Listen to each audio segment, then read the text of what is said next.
you're ready, I'll hit red. Go ahead. It should be 6. All right, we are gonna call the October Deerfield Parks and Rec Commission meeting to order.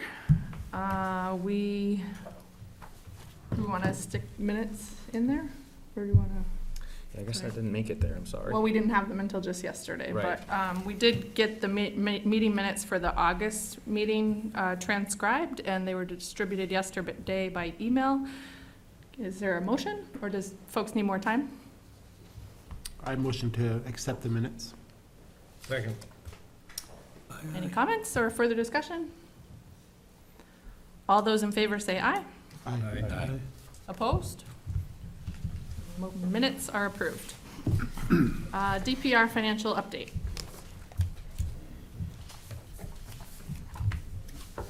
Thank you.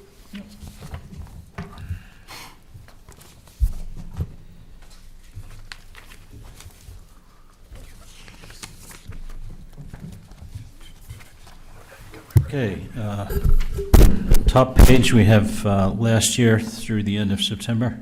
As you can see, the bottom line was a negative $12,000 plus the time last year. And I'm clearly beginning to sound like a broken record with this stuff.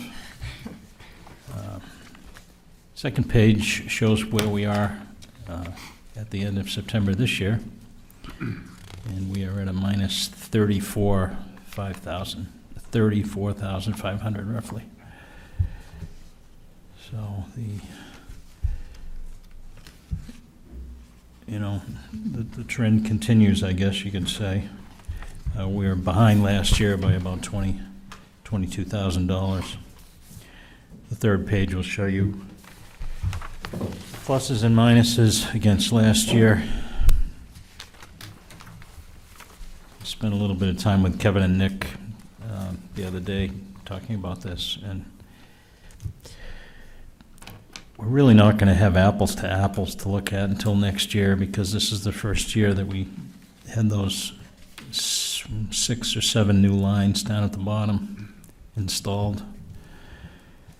So a lot of that expense that you see down in those 6 or 7 lines on the bottom last year was spread out amongst the lines above it. So it's kind of a transition year for looking at the numbers, but once we get into next year, things will be a little easier to compare from year to year. But this is where we're at. Any questions? Maybe a concern, Dwight, the 82,326.92 is the net balance of the revolving account? 9/30/2019. That's correct. That's the current balance. It's considerably lower than it had been a year ago. I think when I started, it was somewhere around like 140 or something like that. So I know we informally asked the last time, where would we want to see the threshold, or where do we, the bottom point? I don't know if we committed to it, but it was around 100 was kind of a thought. We're already below that. So, is there a concern that, we could run out of money here, and then that could be a problem to operate? Well, I think we do have a couple of, that grant is still outstanding, which will bring hopefully $25,000 in, although not reflected in these numbers is the expenditure for our contribution to the playground at Hartford Brook, so that's yet to come out. That was 15? That was the maximum, so by the time the fencing is done, the one quote that we got was around 5,000, so when we're out the door, it's probably around 12, 13. So that's yet to come.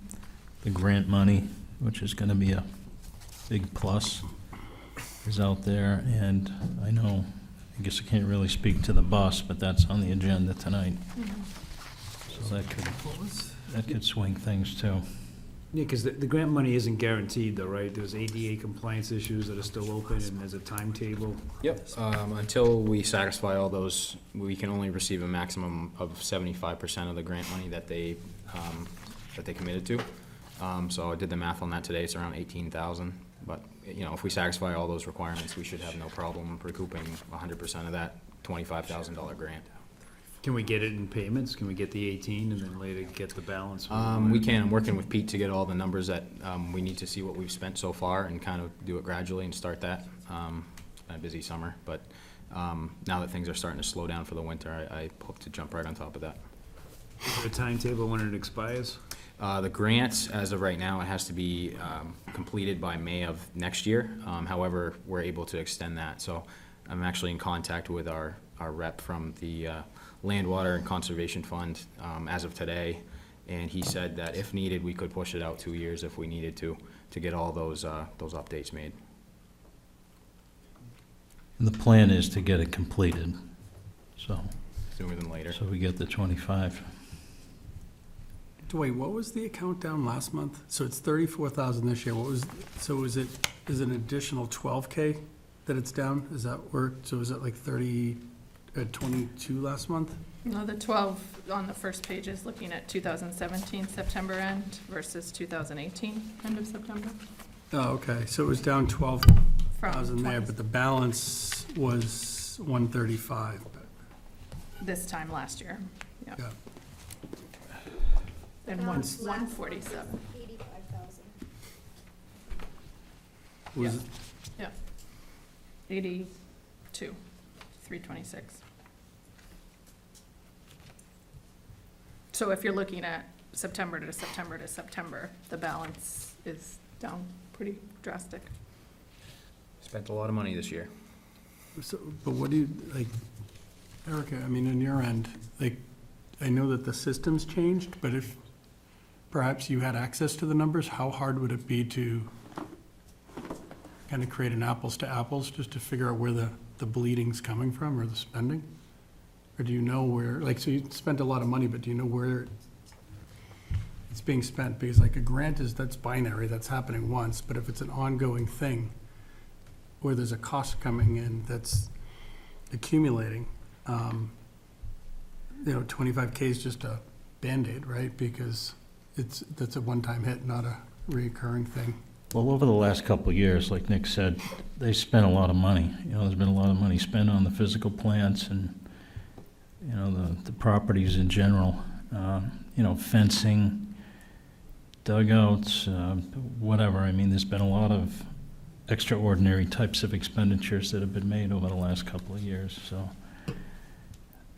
I guess I don't foresee too many more of those coming along. I think big money's been spent. I was just getting at, just being able to differentiate.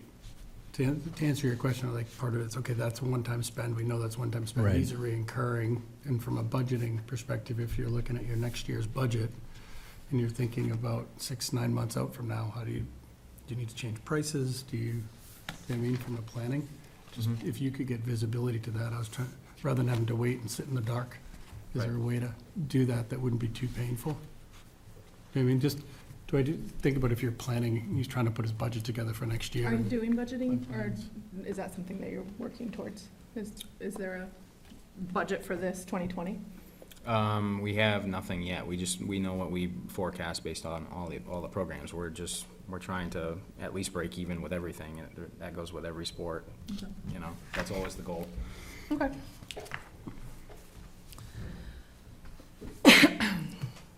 All right, anything else on the finances?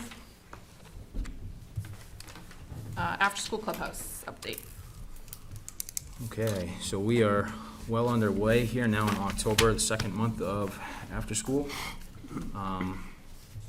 Waitlist has 5 kids remaining. I think at this time last month we were at between 14 and 20, so somewhere we were up. So we're down now. This is actually out of date. We lost one of our, or we're going to be losing one of our 2 to 6er staff people very soon, unfortunately. But we also hired another high school kid today, so that might balance out a little bit.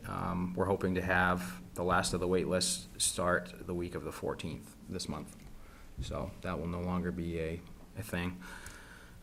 We are averaging a daily attendance of 74, between 74 and 85 kids. That usually varies. If we know we have 79 kids, we usually have 4 or 5 less than that is what we expect. based on sickness, illness, whatever reasons, the families got things going on. Wolf Creek Stables is well underway as a sub-program to the after-school, as well as pottery. So those are a couple of the happening things that are going on. And on a high note at the end, DPR did put in a display at the fair, and we won first place with the display, so that was pretty cool. We got a trophy. We have a picture if you guys want to check it out down at the other end of the building of what they put together. It's pretty awesome, so. Thank you. That's it for after school. Was the wait list from 14 to 5 adds of children, or did some folks just no longer need care? So Deb has it broken down a little bit. There's one family that passed on the year altogether. 4 families said they'll call back when they think they're ready to begin because they have other arrangements. 2 families have not responded to the calls or emails. And then we actually had 3 kids that dropped out. So Okay, that had a play in it too. okay. Questions on the after-school clubhouse? Do you know why they dropped out? Do they move out of town or something? That's a good question. She doesn't have that detailed here. I can get more for you though. Not that relevant, but just a customer satisfaction kind of thing. Yeah. Hartford Brook Playground project. Okay, so through that. Okay, so the project is complete, so much thanks. We did the plaque unveiling ceremony on Saturday, the 21st, which I thought was a hit. We did it as part of the soccer jamboree, and it's a great turnout. It was a good little platform to give the recognition to all the volunteers. Again, the Deerfield Cooperative Preschool for their extremely generous donation of $30,000 to make that project happen was huge. So huge thanks to them once again. Wanted to recognize Stacy Marchioni and the Revolution Tap Room and Grill because they donated the food for all the volunteers the 2 days, which was excellent. That's a big help in itself. And then just in general, there were so many volunteers throughout the course of the 2 days that we just like to thank one more time because their effort was tremendous. Everything from equipment donations, just the overall dedication, and we had like really awesome skill sets that day that just showed up, and they made things go a lot quicker. We were anticipating a 2-day project, and it was done in a day and a half. So that really speaks to how awesome everybody was, I think. So big thanks to everybody. Just wanted to put that out there one last time, and now that the playground's open. So final touch on that will be the fencing. Once we have that all squared away, and hopefully before winter we'll have that up.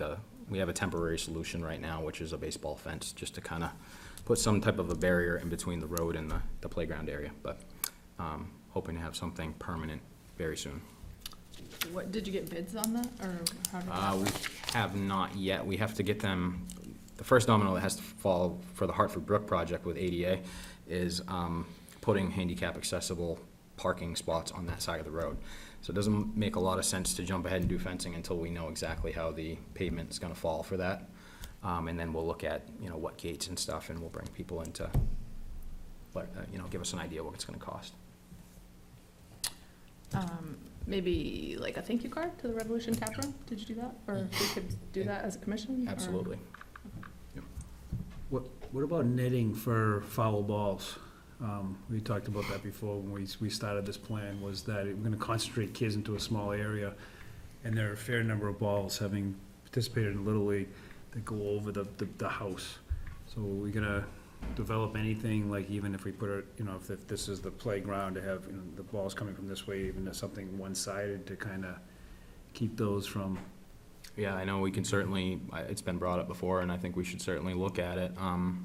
It's the trajectory that a ball would have to take to get to the playground is, it's pretty uncommon, I think, for the Little League and even for adult softball. It would be pretty hard to get a ball in that vicinity, but not impossible. I think especially as we go back into baseball season next year, it'd be something we look at. To keep an eye on. Yeah, for sure. I don't think it's that extraordinary, though, to say with the kids, even the 12-year-olds, we hit the house probably like 5 or 6 times between practice and games, and I probably 5 or 6 over the course of the season, just our team went over that house. Beating up the house, Terry. I mean, I thought I was gonna say the bigger danger we discussed was down the base path, where you have people sitting there to take a throw from first base in the face with the sun setting in their eyes, right? If we went that direction, wasn't that the direction? Yeah, Not that we were doing it yet, but that was. I don't know, I guess we'll have to revisit. Think about that one a little bit more. But Jeff, I think that's a concern, but the idea behind this is, you know, you're a spectator at a game and you're watching it, you know, you're kind of expecting maybe you can defend yourself or your kids. But if you put kids in a concentrated area and then incoming missiles come from above, it's a little bit of a different threat. That you get toddler-sized kids that might be exposed to something where they're not being closely supervised because they're inside a fence and inside a play area, that you think that they're okay. Right, it's less of an inherent risk if you're not paying attention to the game. Yeah, if you're sitting there, you're assuming some risk by sitting at that fence. And Right. As an adult. Not a kid. I do think it's a good idea to look at that fencing. Perhaps when you have fencing people come in, have them take a look at that first base situation, because I know during adult softball, that's a very dangerous place for people to be. You get a guy with a gun from shortstop and he misses, somebody could get killed over there. So I really think we should look at extending that fence up. A lot of people will move the set of bleachers back closer to the dugout, and when you do that, you're behind a taller fence, and that helps. But a lot of times, nobody thinks of that, and it just sits there, and somebody's gonna get creamed. So I really think it's important that we do something with that. Maybe just get some quotes and lay out your recommendation, and And if you go that road, there's a guy that I use for netting. He does fishing nets, but they use it for like golf places too. So you just run a cable, so you could remove it. You'd run a cable from your upper post, and you'd put probably 2 or 3 new posts that are like 20 feet tall. And it's just a cable that you'd then snap your netting up to, so you can take it down in the wintertime. It's a lot less expensive. Right, just to, rather than paying for metal nets, it'd probably be 4 or 5 tall poles, a cable. get the linemen that put that field in that post in the field. Right. Then you wouldn't need as many posts, but that maybe, the guys down in North Carolina, he's, you know, commercial fishing, so it's pretty reasonable on his prices. That's a good idea, yeah. Anything to protect those people over there. Who's doing the layout for the handicap parking? So Jack Hutchinson put together a rough sketch of the dimensions for it, which I don't have in front of me, but. Is he an engineer? No, he's not. No. I'm really concerned that we do it right, and we do it in the right Sure. place. I think it would be wise to talk to John Harrington and see if our town engineer can go down and lay it all out. I'd like to see a plan of the whole area and really look at it, rather than just decide we're gonna throw 2 parking spaces up by the road. Mhm. Especially working down there, I don't think that's the right place for it. So, Okay. I think we can get the town engineer to do some work for us and get a real layout rather than, I know that could get tricky because part of the grant agreement is that they are on that side of the road, so no, they'll be on that side. I just don't You think they think should it'd be be different parallel to than- the road. right. There's other places on that side you can do it. I think it needs to be surveyed and laid out and really engineered. I don't wanna do it and not have it right. Sure. I know Jack's good, and I didn't mean to say that, but I know he's not an engineer, so I think somebody needs to survey it and really look at it and lay it out.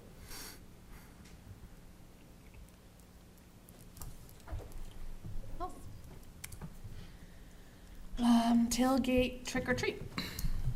Got our pass. All right.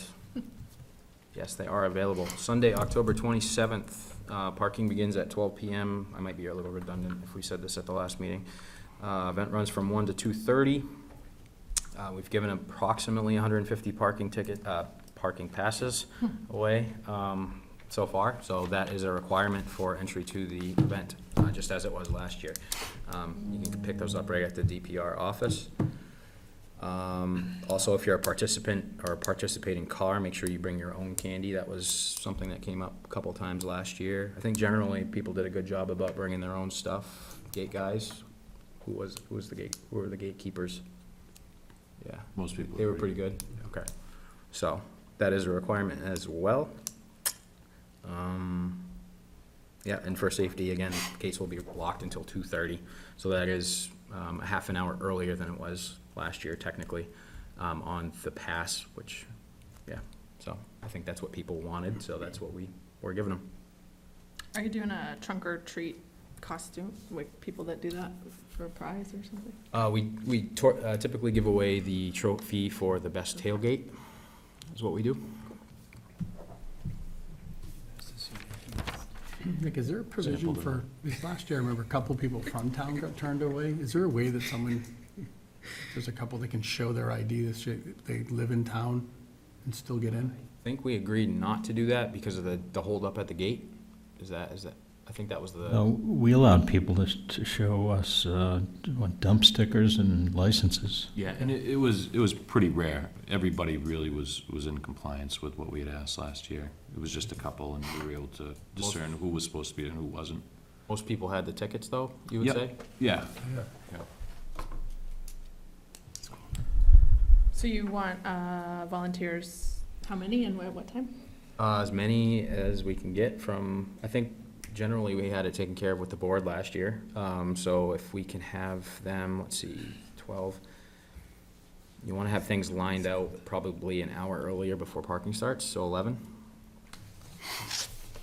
And I might do some Try work. to do that, yeah, the The day prior, before. the day prior, if we can get out there and drop some white lines, the earlier the better there, but as far as having people there that day, 11 o'clock is good.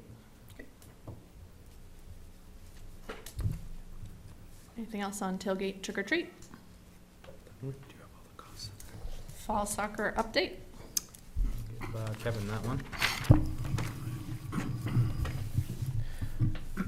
All right, so fall soccer is underway. We're pretty much at the halfway point of the regular season. The pre-K and K clinics on Friday night seem to be going pretty well. We have our regular seasons. They've been underway. We had a photo day on the 21st, the same day that we opened up the Hartford Brook Playground and did the ceremony. The photos are uploaded. Emails were sent out to teams and coaches. So with the how to access the website and the password to get into it, so they should be with that. The online soccer store closed almost 2 weeks ago. Hopefully apparel will be able to be picked up on Friday, so that we can get that stuff handed out with about half the season left to go. I mean, so far it seems to be running pretty smoothly, as far as I know. And that's what I have for fall soccer. Someone made a really good suggestion to me this weekend. I don't care to discuss it, I'm just gonna share it with you. They said that one way to maybe be consistent in talking about things that participants receive is you could give everyone a team photo, because that's something that years from now they would look back on and say like, oh yeah, Nick was on my team when I was 4 years old or whatever. Like if you were, because we were talking about something consistent across each sports. Right. And I thought that was a smart idea. Wayne Chaplin, cheers. I like it. All right, anything else on fall soccer? We must go Well, here. a couple things. You don't like just it? have to- We gotta, the new passcode, we gotta do something with the locks, Mm. because like you show up for practice and people, if you don't have a softball pass, you can't get in, so like we don't always have the equipment. So Building access to, getting access to Hartford Brook, which we've talked about, Yeah. right, but that's I guess a Nick thing. Like, so coaches, we're halfway through the season, still don't have access to the stuff, so getting them codes might be a priority. I was under the impression that there was at least one coach at every level where everybody's practicing together that had a code, and I thought I'd kind of reached out and just like share it with, It's the Du Boises. yeah, just Just always there. Yeah, so but if anyone else is there, we can't be there to let open bathrooms up or anything, right? So if they get there and you guys got 4 kids, like we're relying on one family or. Mike 2 has families. ours. Mike has ours. Mike has one now? Yeah. Okay. yeah, That's still- Mike's had one since baseball, so I was kind of under the impression that grade 3, 4 was kind of utilizing that one. We Resident haven't place shared there. it with anyone, we've kind Yeah. of been, because that No. felt. It's Okay. their code, yeah, Okay. yeah. So that's, I mean, I'm not asking. Is that okay? Do you want us to share it? We can. I'm in the process of learning how to set new codes. I've been studying the book, so I'll be working on that for moving forward. And then, as the other thing for soccer, we touched on earlier, is we're bringing back the end of the year barbecue, which we talked about, which is collaborating with the 8th grade. So the 8th grade who does the fundraising is going to serve food on the 26th, but we'll be supplying the food for the end of the year barbecue for the soccer program. It's And- October 26th. Yeah, that's the last day. Or tailgate trick or treat. At what time? It's gonna It be, hasn't been determined yet. There's a lot of details that are still in the air that we're gonna iron out and get word out. but I was gonna say, one of the things we should look at is seeing if we can get well, we used to do the potluck where families donated from the teams, but I was thinking, we're talking about, could we reach out to some of the grocery stores to see if we could get a donation for burgers and things, just to keep that off the budget, if we can. So some stuff to work out, but it'd be a good way to end the year and also be able to try to get some of the stuff picked up. And,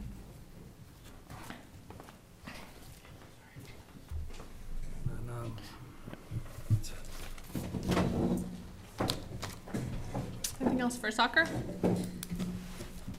Moving straight to basketball. Okay. So coming around is the updated flyer, information flyer for basketball. A lot of the information has stayed the same, it's just revamped and hopefully a little bit easier to read than what looked like a page from your favorite novel book. So it still talks about the programs, the pre-K. That is one change. We're looking to actually open up and become more consistent. We realized that for T-ball and for soccer, our youngest level went down to pre-K. So this year we're going to open it up to pre-K and K and try to get more consistent with that. We have our grades 1-2 program again. Have some plans on how to tweak that. Still operate on a Saturday clinic style, but hopefully introduce more game style settings towards the second half of the program. So that way those second graders moving up will hopefully be a little bit more ready to participate at the 3rd and 4th grade basketball level, start introducing them to more games there, and then the grades 3, 4, 5, 6, 7, 8. As you see, in addition to the flyer is information about the Hoop Classic, which will tie into this conversation. Nick and I, we went and met with Cindy Monday, and we've come up with a timeline for this year's Hoop Classic, which is considerably earlier than in the past. We realized that the layoff in between last year and last year's Hoop Classic was about 3 weeks to a month. This year, they're just gonna have their February vacation, come back, they're gonna have probably one practice, and then we're going right into Hoop Classic. And we think that that will help keep the interest in the basketball season alive, because that layoff with just practice after practice is probably kids by that Hoop Classic time like, I've moved on, I'm done, even with the parents, hopefully maybe that will spark more volunteerism, because it won't feel like the season had ended and then when you're just getting dragged back out. So we're looking to start the Hoop Classic on Friday, March 6th. And then we have 72 game slots up to, I had my notes here, up to Sunday, March 15th. And then that would leave about March 16th through that Friday to do for any snow or inclement weather days, and then we'll have our championship Saturday on the 21st of March, and then, we'll be done instead of dragging into April. Stuff. Do you have, one of the things that I think would be helpful is if parents knew the practice schedules ahead of signing up. Is there a way to get that in advance? I mean, we could kind of maybe put a tentative pattern out there for how the practices would go. But it seems like when we have the coaches meeting, that's when we say, did last year's schedule work? Because you have some new coaches coming in. But I suppose generally speaking, the 3rd and 4th grade would always be early.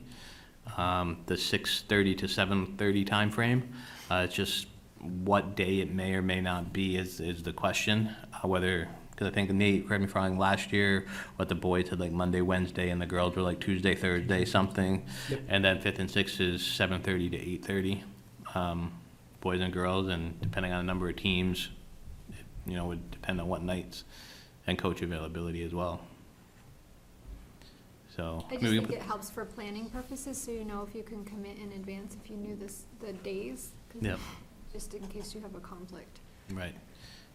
Yeah, I can definitely put out the time slots. I don't think that's gonna change any, but the exact days might be difficult. That might actually be a way to incentivize coach volunteers, if Yeah. you make it clear that you'll work with their schedule within reason. Right. That- Coaches usually Take away an pick the excuse. time slots when you have the meeting, that they don't, Right. they put their preferences in, so if you're on the coaching side of things, you might get what you need. I just know in the past, we've had people play, and then when they find out what this practice schedules are, they say, oh, well, we have some other commitment, and so then they can't make practices, and if they had known that in advance, they maybe could have changed their schedule around or not signed up, so. Yeah, I can look into that and see. Helpful for planning, that, for all sports, not just for basketball. That was a big one last year on Friday, because we had the Friday night practice, and that's the ski day for the school, and a couple. Yeah, And so we exactly. basically lost everybody. Once ski season happened, we didn't have kids for practice on Fridays anymore, or coaches. Kevin, what might you do if you don't have enough, like, 7th and 8th graders? You gonna try to join with other towns, or just not have I think that would be dependent on what the other surrounding towns have. If the other surrounding towns have a solid 12 or whatever for a team, they may not be open to taking anybody else on. We'd definitely look to try to find everybody a home. But if we can't find them a home, then, we would obviously offer a full refund for those individuals. But we encourage anybody that's interested to sign up, and we'll do our best to find a place for them to play.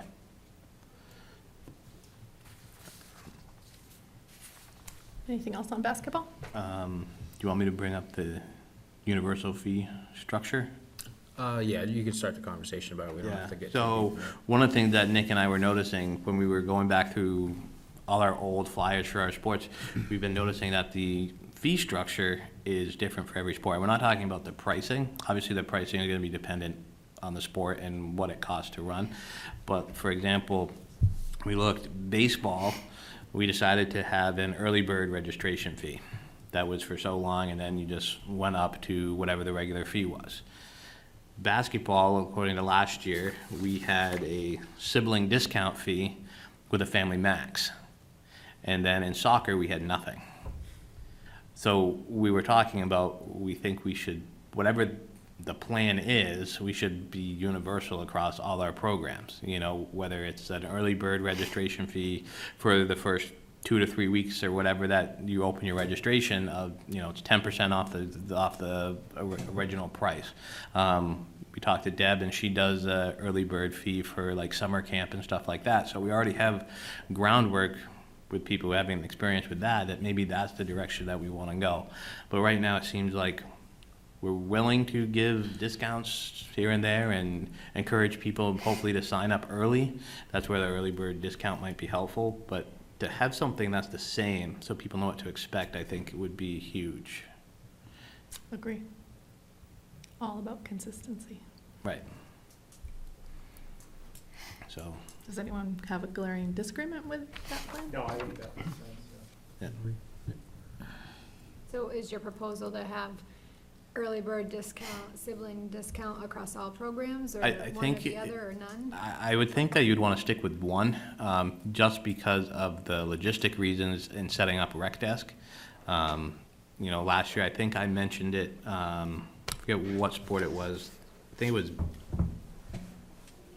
I don't think of the sport, was it baseball, softball? We had the Family Max, Tom, I think it was with you, that I was trying to spend, I was trying to find a way to institute the Family Max in the rec desk, because you can't go based off percentage, or you can't set a limit for, that would, families can, would only be charged up to. So we had to have them pay the full price, and then I had to go back through and do all the refunds.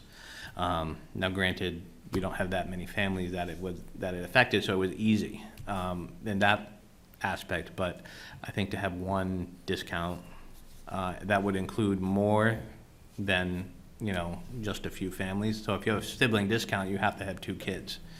Whereas if you have an early bird registration fee, you're hopefully encouraging people to sign up early, and even if they have 1 child, they're still receiving something of a discount. Yeah, no, I think that makes more sense in that it's open to everybody, and it all, logistically, it can help you guys in Right. terms of planning and. I agree, because that one helps you guys, right? Your bottleneck's always been people going late, so then you set a precedent that people that sign up early that actually help your job get easier, get discounts versus And they, not gonna get siblings. and they also know what to expect from season to season. It's not like, oh, what's it gonna be this time, you know? Right. So I think it's easier for everybody. Is there a sibling discount through after-school and summer camp? Not currently. Okay, so just to be clear, this conversation is for sports events, and we're not Right. going there. No, that's a win-win. So, Good. I don't know, Make it happen. just make it happen. I mean, did anybody feel impartial one way or the other? We're doing early bird, and we'll set it up. Okay. Would you just do Did you percent wanna off the take an top official type thing? vote? Yeah, for I that? think- Yeah. I think we'd come up with a percentage, whether it's 10%, 20%, 15%, whatever it may be, and that way we just know how much to take off the registration price. You know, and I don't know how much wiggle room there is between the prices that we have set in every program to, you know, but I think it's important to stay consistent. Do you want to include it in the basketball registration? Maybe we started with this. Yeah, I mean, this hasn't opened yet, so, you know, we could launch it with this, or we could say, we have this discussion and it starts in 2020, you know, or whatever we want to do. Can I get a motion to recommend or support or agree? I make a motion to set it as a regular precedent that we have an early bird fee for all sports across the board. I don't know what percentage you want to do, but an early bird fee At the instead of, discretion of the, at the discretion of, Do sibling, we'll do sibling discount too, or just early birds? Early, make it- I think we're just going to do just early bird. Yeah, I think we just do one. Just do one. You know, if you have 3 or 4 siblings and you're saving $10 doing an early bird, you're saving 10, you know. No, I would just do one, keep it uncomplicated. Right. Sorry, Tom. You know where my vote's going. I'll second the motion. all those in favor? Aye. Aye. Opposed? Looks good. Maybe a discount if their parents are volunteering to coach Or on the board. for 2021. All right. Anything else on basketball or fees?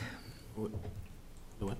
Anything else on basketball or fees? No, we, pretty sure we discussed fees last year, that we raised them, so I think we're pretty set, no discussion about raising them, at least for this year. All right, DPR bus. Okay, so as we know, for about a year, we've been trying to staff drivers for the bus since we purchased it last fall, and we've been largely unsuccessful with it. So I've had talks with the town administrator and trying to figure out what the best course of action is moving forward, since even when it's sitting there, it's costing us money. You know, in the winter months especially, you're plugging it in as a diesel at the highway garage, and it's costing us around $200 a month. So last year in itself, just sitting there, it cost us $1,200. You know, the thought was good. We both agreed that we wouldn't go back on that, but unfortunately, there's just, you know, there's not a huge supply of drivers in the area. And even, you know, Dale Transportation's having you know, a tough time securing drivers for their needs. So we're kind of coming to terms with the fact that we might not be able to have anyone that can drive consistently for our programming. So that leaves us with, you know, do we sell the bus? Do we put it up to auction? You know, and after that, what do we do going forward? Because the whole purpose of that was to have an ADA compliant transportation option so that we can make trips. As of right now, we can't do that, not with the passenger van that we have. In the past, the department has done that. It's a new time now. You gotta have the option open to people that might need it. So that's where we're at. I'm just open to suggestions of how to move forward. Because it's gonna keep costing us if we don't do something. So, Terry, question for you. The limitations on the seats of the bus, is that correct? As manufactured, as it was designed at manufacture. So you can have 15 without being CDL, including the driver. But it has to, you can't take this, you can't 36, you can't just subtract seats, you can't do that. You have to have it built. Well, think of the people that drive around and they turn buses into campers and stuff. I'm like, those were manufactured, right? But they've turned them into campers, so wasn't sure how they did that. And could you make it, if it's handicapped, could you put bigger spots in that were just dedicated to being handicapped and then add 15 seats? I didn't know, that's what I was trying to figure out. You could buy a cutaway, with a body on a chassis that would have wheelchair positions, say 2 positions, then you could have 12 other passengers and then the driver. That would be non-CDL, and somebody like Nick could drive it, or Kevin could drive it themselves. But you can't modify that bus. Yeah, I think that's his question. You So my can't- Can you question, re- No, you refit? can, nothing you can do to Non-CDL. that particular bus to make it non-CDL. There are RV exceptions for people that have that, or those people that are doing that might actually have a CDL, but they're also Okay. not doing it. that's what I was that trying way. to figure out. You see people modify like a school bus into a camper, and I've seen it, and I'm like, how are they driving that unless they have a CDL? Well, Right. no, those giant campers, there's an RV exception. No, but in it's, these it's things. literally a bus that someone, I've seen it at different Like a places. Class A motorhome is larger than a bus. Yeah, Yeah. but these were actually buses that had seated 45 kids that someone's gutted out and turned into a camper.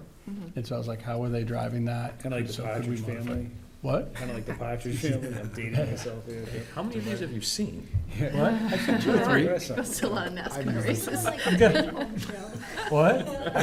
You just gotta go camping. All right, in so New do you Hampshire. have a recommendation for us that you want our opinions on, or do you just want to get sort of our agreement that it should be sold? Are you looking for a specific That's- method for sale? Can you sell it, or, yeah, I was gonna say, can you sell it? Do you have to auction it? We got it through an auction. Could you post it? I don't know what would be more effective in us getting our What was money the back. purchase price? You had to ask it. I think it was 6,500, if Yeah. I recall. Yeah, It was under 6 at the time. 65, I think, was the base cost. It Do you needed- have a needed sense of the repairs, yeah. Kelly Blue Book? I don't. There probably isn't a Kelly Blue Book, but you can get it appraised by a dealer. There's lots of dealers, there's like, Patsy's in Concord and places that deal, you could give it to them on consignment, and then you have a minimum, value that you want for the vehicle before they sold it. You could go to John St. Jean, and it's an absolute auction, they'll get whatever they can get for it and take 10% and then give you the balance. You might get a couple of grand for it. You could. But you have to follow this town surplus rules now, so that takes some of those out of it. Does St. Jean take it out of it? Because that seems to be, Well, there's policy now for surplusing town equipment, so you'd have to follow that. And I think it's advertising first and then auction. your own auction, like It is- that you're taking Yeah. bids Is and this stuff. considered surplus if the rec department bought it and now they're, is it actually property of the town or is it? Now, what happened with the original plan? Wasn't it for you guys to get your CDLs? And then? did you Yeah, guys on a go secondary different- basis. Yeah, it was never the plan for us to be driving on a primary basis. So, once in the first few months, we weren't getting any type of a bite from anybody, so that's kind of where it's at. Bite from external hires. Right. Do you have money into materials for training anyone internally? Not yet, because no one's come forward. I thought you and Deb were looking into it, no? No, I dreamt that. Okay. And I spoke to this before, it's harder to be, there's a lot of compliance pieces that you have to have in place to make that happen. It's not just a matter of getting a license. You have to have certain programs that they're participating in on an ongoing basis, training and driver files and a lot of other things. To work backwards, if you have events that you're trying to get BADA compliant with, there are opportunities to rent. I mean, the coach bus goes to Boston, the Red Sox, you rent school buses for, summer programs and that sort of thing, that there are entities out there that rent accessible vehicles based on your need. An ADA reasonable accommodation could be a stool. So if you have somebody that's not very ambulatory and wants to step up, you could, have them have a stool so they can't make that step and then get into the seat that's closest to them, and you are technically ADA compliant. The issue is if you had someone that used a wheelchair or had some other higher level of need, then you would need to, potentially accommodate them with a vehicle that would do that. It doesn't necessarily mean it even has to be the same vehicle as the first vehicle, other than you wanna offer it to the same group. It's better to mainstream everybody and get them on the same bus, literally on the same bus. So they're, your Granite State Independent Living, they're expensive, but if you wanna do just the Christmas lights, that's something you can plan in advance, you could negotiate their rate and get it down. There are school buses that are equipped with wheelchairs, there are lots of for-profit providers that have those.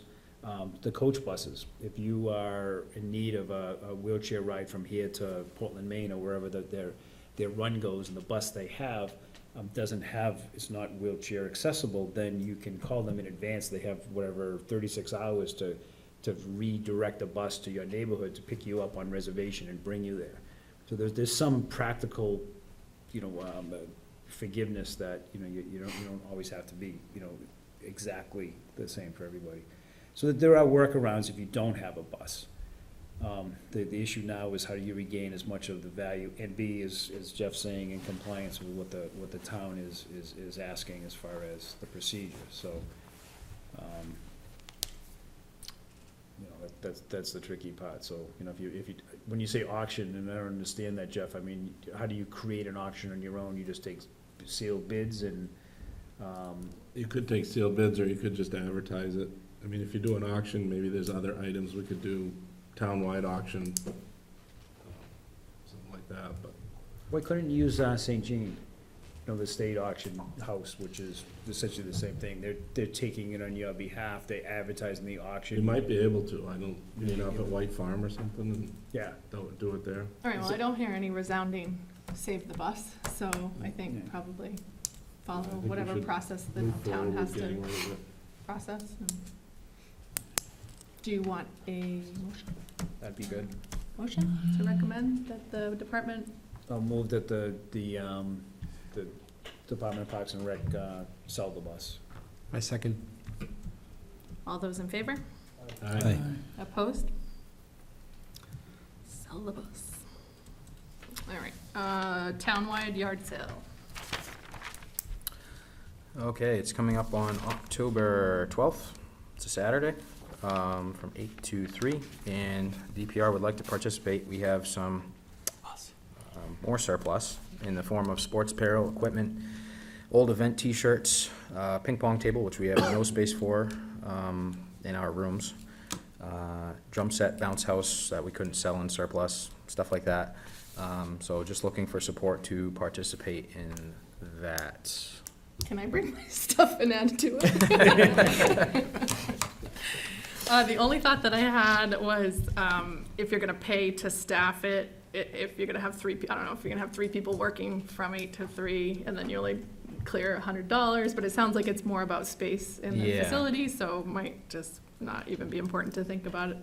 It would likely just be Kevin and I the whole day, and, see what we can get rid of type of thing. On top of that, we were also approached about something that we thought could bring more attention to our station, which is the 2018 Boston Red Sox World Series trophy is actually in the area that cool. same day. And they have offered to bring it to us for free. So that will be on site if people want to come and check it out. And What days? Is that? It's Columbus Day weekend, Saturday. Of course. Tournament. Yeah. Soccer tournament. Great.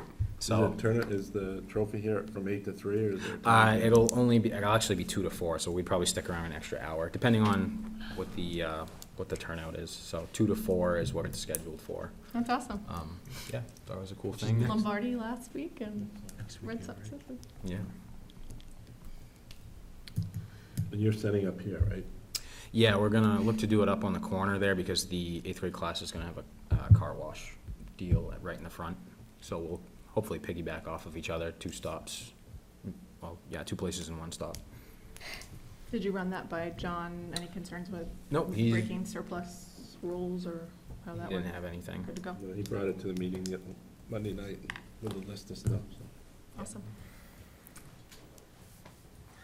Halloween movie night? So this was kind of like an extra idea I had to see if we could you know, kind of as a preliminary effort to see what we can do different during the summer next year. So we've acquired a blow-up movie screen, and we have a projector in town already, and we have all the necessary things around the movie itself and the licensing, which would be the only cost to it. But I would like to see if there's any objection to doing a movie night at the Gazebo Field on October 17th. It's a Thursday night, and the reason I picked Thursday was because our Friday nights over the summer weren't well attended for the entertainment series. So just to try something different, put it on a Thursday night. We'd start a half an hour after school lets out. Movie's 90 minutes long. Hocus Pocus, if you guys are familiar. Free admission to the town, just to kind of get a true sense of who would attend an event like that if, you know, if there was no cost to them to attend it, much like we do for summer entertainment. The one kicker is there's a licensing cost of in excess of $400 to show the movie to the public. So I guess my main question is, what do we think the sense is of attendance if we were gonna make, you know, some kind of an investment like that to get people out and do something different in October? Is that 400 per movie? So if we do it, It's per movie, and they have pricing for their entire list of movies, so it varies from what it is, what time of year you're using it, when you're showing it, is it indoors, it's outdoors, there's all these criteria for it, and they come up with this price. And that's estimated on an audience of between 50 and 200 people. I don't know if we'd be over that, under that, not The sure. only- The temperature The only thing concern. that's hitting me right in the face is soccer practice. I have 2 soccer practices that night On Thursday. on Thursdays. There's like clubs have practices And for too me, in it's, towns. it's temperature. I mean, if you're running around playing soccer, but sitting in 60-degree weather for Sure. 90 minutes might not be everyone's cup of tea. To me, I was gonna say Friday, like from a, typically you don't have practice on Fridays, but there's games on Saturdays and Sundays. So other than the pre-KK, that would be, we get out at what, 6? So I mean, Right. Friday, I would think would be the better time, just Okay. of this time of year, plus it's not a school night. Right, true. The Would parent- this, would like the gymnasium be open as a secondary option? I mean, that would take care of the weather. We could look to it. Big open space, you know, throw the screen up on the stage and people can kind of Sure. see what they want. That could be an option too. And they don't usually have practice on Fridays. It's just the little kids. But I mean, the little kids will be done by that time anyways, right? Is it starting to? When I'm talking about the school, like volleyball's Oh, in there, school, yeah. and they don't have games on Fridays, they have them on Tuesdays, So Thursdays. yeah, the school practices that my kids are in are done by 4:30, so. I like the idea. I Start love to the get a idea. Yeah, sense yeah, it's a of good the idea, interest just trying to and- fit everything in. Yeah. Yeah, I thought it was something different. And just staying away from Friday, just based on what our attendance was at the entertainment series this past year, I don't know, I didn't think it was as good as it has been in the past, so, you Just know. with the seasonal Put a feeler busyness out too, there. like, you know, like summer, obviously, everybody's going away, Friday afternoon hits, people are gone. So Right. maybe. That's true, that maybe could be, Friday in the fall isn't as. could be a big isn't as bad factor. That way. right, Where were you physically gonna do it? at the gazebo field, same place as Old Home Day. What about Saturday night? I mean, the people aren't working or racing to get back, and it's like you've done your stuff for the day, and you do it at dark, you go there, and, Yeah, it's pretty unknown territory, I think, so that's kind of what the idea was, to get a feeler out there. But at the same Add time, there is a something to it cost that comes with it. have hot dogs or something, or I don't know. if Yeah, you have a well, I was thinking about bonfire. firing up the popcorn machine, just getting general concession items, and, you know, maybe you make a little bit back from that. You certainly don't count on it, but, you know, if it's well attended and you have some of those items, Katie just mentioned hot chocolate, that might get people out there. Hot cider. I mean, I was gonna say, if you did hot cider, hot chocolate and popcorn, just $1 a bag or something, I bet you'd move bags in a movie. if you did something else Halloween related with it, I don't know, you know, we're already doing the trunk or treat, but, you know, carving pumpkins or something like that to have, you know, you don't wanna make it too big, but to make it some attraction. Right. I know Salem, Mass, because, you know, it's the epicenter of Halloween, they do it on the Saturday, depending on where the holiday falls, and they do it in their park, and there are, you know, hundreds of people that are, well, it's pretty cool, actually. You know, even if you go watch part of it, you go do other things, and then that's a good place for the kids to kinda end up. Remember, they used to have the jack-o'-lantern thing on the trunk or treat. If you maybe had the jack-o'-lantern thing that night with the movie. Remember, you used to bring the carved jack-o'-lanterns down. Like the path. And you did the path, so if people, you had like a jack-o'-lantern night, so you basically, people brought their jack-o'-lanterns down, they were lit, you had those lit while the movie was going on. How many kids usually have at the dances when we host them on Fridays, like this time of year? Around 100. Yeah, so that's Probably your audience. same crew, Yeah. you know? The only unfortunate thing is the 18th is our next dance of October, so it'd be the day. Yeah, So, I mean, how flexible are we on that week? Because what's the, after the 18th would be, And now you're getting really cold. I was gonna say, you're a little You're getting- bundle up. Older at that Could you make that your, could you Bring a make little that space instead of heater. your dance, or no? Squeezing this all Could you together. sub that for your dance? within the, yeah, Kids within the look next forward to couple the weeks either way. dances, You flip weekends? Um, Like, what about, I mean, the dance is indoors, flip the dance to the following weekend and do the movie that night. I also know that the 18th is a dance at the school too, so in terms of trying to go inside as well would be out the window for All right, well, that. it sounds like you guys know the moving parts, everyone's in support of it. Good. All right. So what's the date? Oh, to be determined, I thought. It sounds like there's pros and cons for about 6 different dates, so. But it Do you want sounds- us to decide that for you, or I you can can make a think on it decision? some more and figure it out, because, you know, it sounds like weather will be a factor too. You know, I was looking ahead, and that week is 40 to 60 degrees. Where is it gonna fall? You don't know where the low's gonna be, so, we'll think a little bit more on it, but, you know, if we don't do the trial of the movie night in the fall, we can always do it earlier on in the summer and kind of get a feel for it then. Be a good start to the summer series. Yeah, I mean, to try to squeeze it in 2.5 weeks, Yeah. especially with that cost, I think it's gonna be tough to recoup it.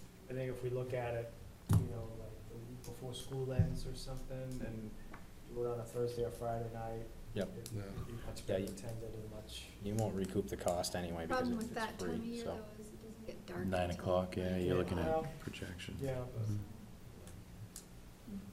I know they do things like that at Prescott Park and the movies usually start late. Right. From a budget perspective too, if we're spending a lot of money, rather than, you know, do the 432 and then see what we, you know, what the sense of the community was, do something and then charge for it, you know, with a lot of notice and everybody, so we at least get part of it back. We need to have at $1. It does change too, if you charge admission, they change their policy on it, of course. So they'll take 50% of whatever you get, whatever, or the licensing fee, whatever's higher. So there's a catch to that too. Even What if if there's a nonprofit, donation jar? You can do a donation jar. you do dollar donations? You don't suggest the donation, you just put the jar out. Yeah, they're pretty specific about how you can do it. We would just have Jeff walk around and say, we suggest $1. Just don't have it I in give writing. $1. Donations. All right. Okay. Bylaw update. Okay. So Katie and I have done a little work behind the scenes, and we still have a draft document that I got a copy for everybody tonight, I think. And we're getting close to finishing it off. So, I think I got enough. I may or may not. So there's a lot of notes in the margins. There's like, different colors if you see it electronically to see what we've, got so far and the changes we made. In the very back, there's some stuff like the need to add, and I remember, I think it was Jeff, about the publishing agenda 5 days in advance, and then the town requirement to publish minutes and the video, after the meeting within a certain time frame. So that maybe we wanna absorb that as part of the criteria we use to operate. So this is, I guess, maybe the one of the last opportunities to make whatever suggestions you have and send them to me electronically, or me and Katie. I'm probably gonna look to you at some point, Katie, because you did, you know, the edits to help me clean that up. I turn all that stuff off, so we have a clean document. So we've gotten some buy-in from folks here. I think the town administrator has been approached, and there's been discussions that it seems to be leaning in the right direction. I think one of the things in our discussion was that we should probably bring it to the Board of Selectmen, as a group and just make sure that they're on board with this so that we're, you know, we're all on the same page. So maybe that's something that Katie as chair, and maybe I can facilitate, we could do that offline and just make sure that they're agreeing with the substance of where No we're at. glaring objections, yeah. Yeah.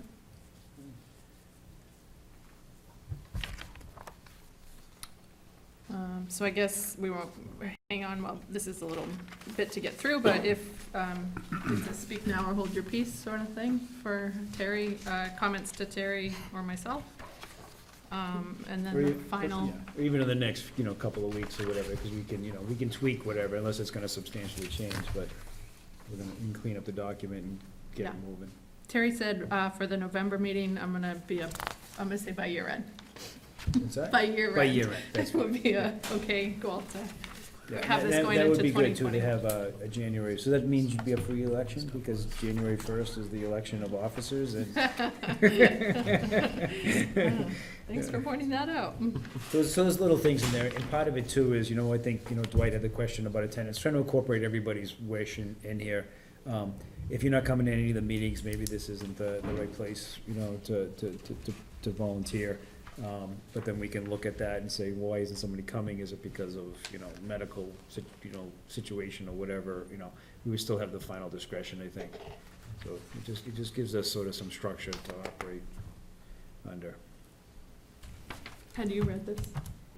I have not gotten Revisit through it? the Okay. entire revised document yet, but Because I think with the subcommittee mission role, it was, you know, that's where there was some changes Right. that got made in the final stretch, so. sure. And then I'll give it to John, because I didn't give him this, I just gave him sort of The the original. framework of our question. Okay. So I'll give this to John and Jeff Yeah. for the select board. Is there an email, or how would, Yeah, you could email to John, BOS, there's a, no, to John, but how about for like you're our He'll- selectman representative, but he'll should it, distribute. he just sends it to everyone? Yeah. Okay. The one thing you should do on the membership is make a note that there is a BOS, Board of Selectmen member that's on the Okay. committee. There might be under officers, a representative from the Board of Selectmen should also be part of the membership, and then individuals may also hold any of the chair positions. I could put it in both, I mean, or maybe it belongs in the membership and not under officers. But you had been the chair It that, should be on the membership. that, And you get reappointed annually? The selects? Three. Every, It's a third, it's a three-year 3-year? term. No, your committee assignments Yeah, yeah, it's basically happen for, annually? yeah, but, yeah, you can put annually. and so you can see because of, you know, so the original document that was shared, and there's strike-throughs and there's some added text, so that way you can see where those changes have been made. And just to summarize the conversation that I had with the town administrator, the sense of the way that this body has functioned is that we're an advisor to the department director, that it is the understanding that the department would run any material decisions by us for our support and buy-in, but that we wouldn't necessarily, the reason for the revolving fund was to avoid you having to wait for a once-a-month meeting to operate the department on a day in and day out basis. That would be, you know, a handicap to you. And then that if there was any place where the commission felt that it said, it advised you in one way and you went 180 degrees, and I shouldn't say you, the director went against the commission's advice, then that would be an issue that you would bring to the town administrator, is sort of the way that it was described, so. So we want to make sure the board concurs with that the Yeah. Board of Selectmen, that they have the same sense. I think the revolving fund initially, from my research, was that it was created to operate, so you can buy baseball bats, you can get, you know, third base fixed, you can do different things. But if the town had set forward a warrant article to build a tennis court, that you couldn't take the money and then build a tennis court using that money. So there is some amount of stewardship or, you know, watchdog piece that should be probably maintained here, that the money is carefully spent over time. Okay. Anything else on the bylaws? Citizens' comments? Motion to adjourn? Motion to adjourn? Second. All those in favor? Aye. Aye. Opposed? No. Meeting is adjourned. Is that a record? 6 minutes over, Katie. That I is- was watching it, I was trying. Pretty good. Man, can you imagine if we'd had like this last year or two? You guys are afraid of her. I'm gonna bring a buzzer next time. She's gonna have like the dog collar on us. I'm gonna be here all by myself, because no one's gonna wanna come participate. Guess where I'm headed? A couple of those 2-hour meetings. Keeping her waiting. Hour 45 minutes Usually on keeps soccer. us waiting. Eight o'clock. Yes, they were. Yes, sir. He's 3, 4 nights a week. Lovely Queen City.